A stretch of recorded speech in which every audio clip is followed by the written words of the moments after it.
Lisbon, a beautiful city, but one which has far too uncritical a relationship with its legacy of colonial plunder.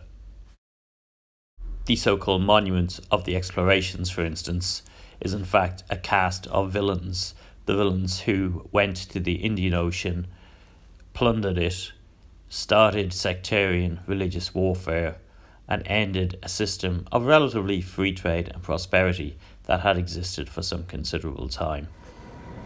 From this, they gained enormous amounts of wealth which they took back to Lisbon and used to build religious artifices like the one we're seeing here.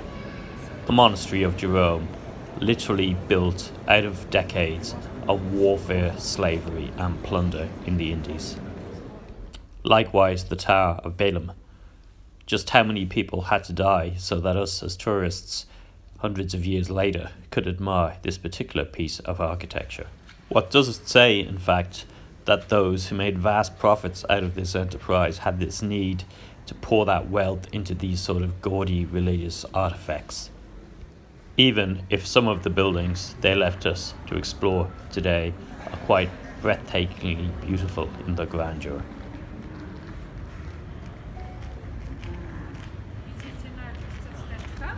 But perhaps colonialism is too obscure a word. Perhaps we need to take a step back for a moment and think about exactly what the Portuguese concept entailed. Those explorers, for instance, took hostages from the city of Calcutta, and when they couldn't get the negotiations they desired, they hung them. They murdered about 70 people by hanging them from the yardarms of the ships in full views of their relatives on shore. Then they cut them down, they chopped off their heads, their hands and their legs.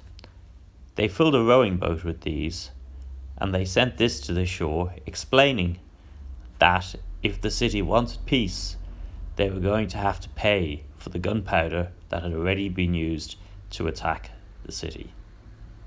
That's colonialism. That's the world, whether we choose to like it or not, that we have inherited. Many of the buildings we're looking at here were paid for through colonialism and through slavery, through the slaughter of tens of thousands, perhaps hundreds of thousands of our fellow human beings. Lisbon is far from unique in this perspective.